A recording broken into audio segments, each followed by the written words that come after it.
नमस्कार, मेरा नाम अंकित कुमार केशान है और हमेशा मेरे चेहरे पे ये मुस्कान रहती है। लोग पूछ लेते हैं कि क्यों तुम्हारे चेहरे पे मुस्कान रहती है, क्यों तुम इतनी अकड़ में रहते हो। तो मैंने उस बात के लिए अपना 2 लाइन का एक इंट्रोडक्शन लिखा है, वो सुनाने के बाद अपनी कविताएं सुनाऊंगा। कि मैं दूर शिखर उस ऊंचे को कर कैद नयन में बैठा हूँ, मैं दूर शिखर उस ऊंचे को कर कैद नयन में बैठा हूँ, और तुम भी यार पूछते हो मैं क्यों कर इतना ऐठा हूँ। बस उस तक उड़ना है बाकी, बस उस तक उड़ना है बाकी, मन में तो जीत लिया है न कछुए सी चाल, पर निरंतर है जारी पाने को दुर्लभ। कुछ कमी लगेगी तुमको ही गर चौड़ी ये मुस्कान नहीं, दुर्गम पथ की बाधाओं से जो डर जाए केशान नहीं।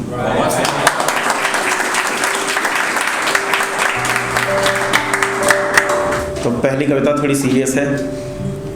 ये उस बाप के बारे में है जो पहले बेटा था। तो कविता का शीर्षक है karma is a bitch. Karma is a bitch, ऐसा जानने समझने और रोज बोलने वाले को जोर का, हाँ जोर का पड़ा वक्त का चांटा, पसरे सन्नाटे में घड़ी का कांटा, चुप चुप चुप चुप चलता रहा। सही गलत माप ना पाया बाप, शून्य तकता हाथ मलता रहा। जैसे कल की ही बात तो थी ये, पापा आपको समझ नहीं है, बुढ़ापा है, ज़रूरत आपको है, मुझे आपकी गरज नहीं है। बचपना छोड़ो, अरे थम जाओ, या फिर सुनो वृद्धाश्रम जाओ। ये हूबहू वही शब्द हैं उसी के, जब कहा तब तो खुश था, आज सुनकर मौन। इस दिन का जिम्मेदार आखिर कौन, सबको सिखाता सबक जो खुद ज़िंदगी के आखिर में सीख गया। कर्मा इज़ अ बिच का पोस्टर कमरे में टंगा उसको दिख गया।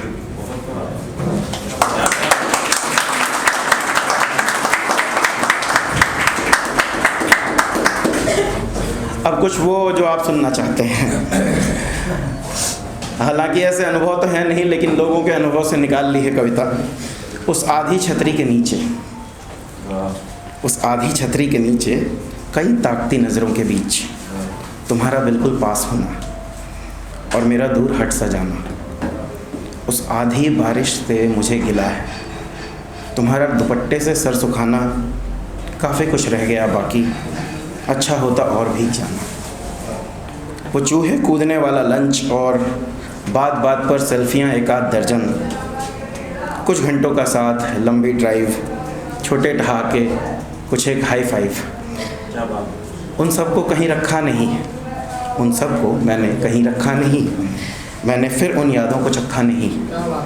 वो बस जहन में कैद हैं सारी, तुमसे भी प्यारी हैं यादें तुम्हारी। क्या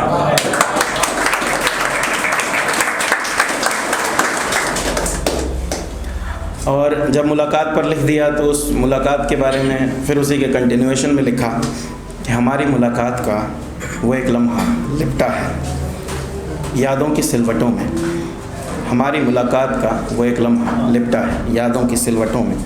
कोने में रख दिया है मैंने, वहीं उस कोने में खामोशी रोशन है, सुकून सोया है, और सुकून के चेहरे पर बच्चों सी मासूमियत है। ये बात बेहद संजीदा है। वो लम्हा सोया है तो क्या, अक्सर मालूम होता है मानो वो लम्हा मुझसे बात करता है, वो मुझसे तुम्हारी बात करता है।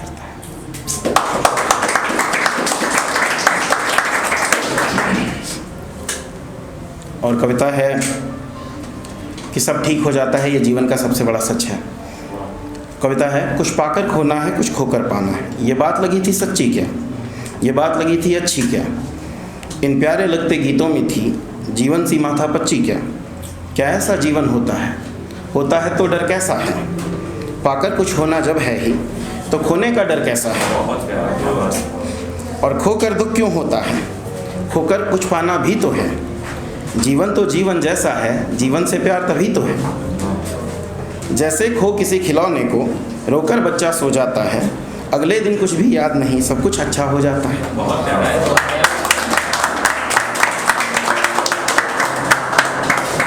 अंदर का बालक मत मारो, अंदर का बालक मत मारो, ये बालक जिद है जीने की, कुछ ही घड़ियां बालक की हैं, दिन रातें हैं खून पसीने की। गम की है चाह कहीं किसको, सबको खुशियों का लालच है, गम देर लगा जाए जाता है, बस यही जीवन का सच है।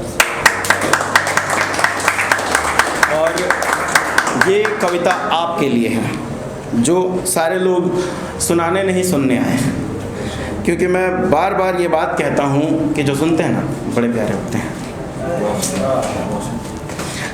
अच्छा एक बात बताओ, बुरा तो नहीं मान जाओगे और झूठ मूठ ना कह देना, तभी पूछूंगा अगर सच बताओगे। तुम्हारे मन में पक रहे ऐसे कौन से पुलाव ख्याली थे? आज कोई काम नहीं था क्या? क्या तुम इतने खा लिए?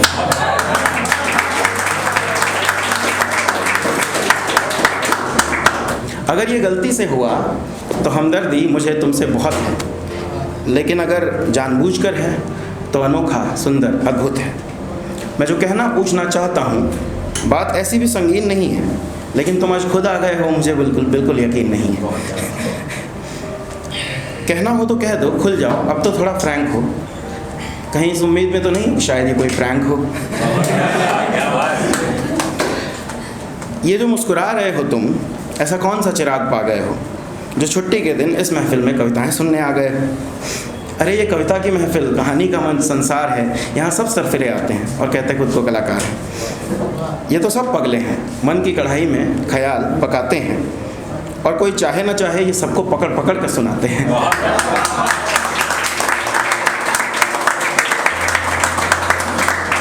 ये कोई दोस्ती की सेल नहीं लगी जो दोस्त चुनने आ गए हो। अरे तुम कौन हो, कैसे आदमी हो जो सुनने आ गए हो? वैसे तो इनमें से कोई नहीं जो देर रात तक ख्वाब बुनता नहीं है, लेकिन इन सब के दिल टूटते हैं जब भी कोई सुनता नहीं है। मुट्ठी भर अपनों में ही ना सुनने वाले कितने सारे होते हैं। बस यही कहूँगा तुमसे कि जो सुनते हैं ना बड़े प्यारे होते हैं।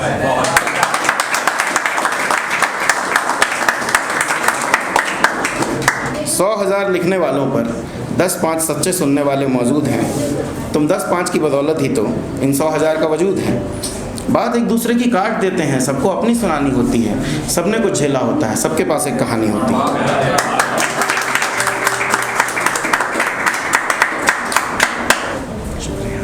पर सबके टालने टरकाने की अदा कभी तो असर कर ही जाएगी ना। कोई सुनेगा नहीं तो कविता कहानी आखिर मर ही जाएगी ना। अगर ना सुनने की आदत स्कूल में होती तो पढ़ पाते क्या? और जब तक अच्छा सुनते नहीं, अच्छा लिखे गढ़ पाते क्या? अपने आसपास देखो, शायद औरों को भी तुम्हारी दरकार हो। और ना सुनने वालों को मैं कह देता हूँ, अबे तुम आदमियों की सरकार हो।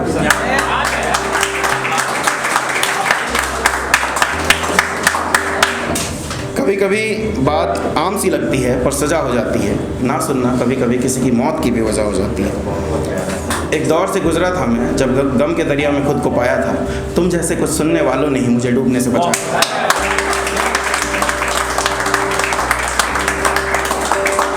मेरे आसान लफ्ज़ों पर मत जाओ, तुम सचमुच बड़े खास हो। ऐसा कोई एकाध होगा ही तुम्हारा, सिर्फ तुम जिसके पास हो।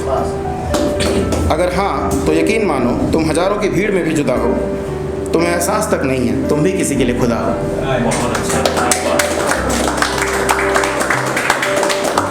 जब खाली से होते हो, कोई होता है ना जो तुम्हारी सुनता है, ठीक वैसे ही कोई और अपनी सुनाने के लिए सिर्फ तुम्हें चुनता है।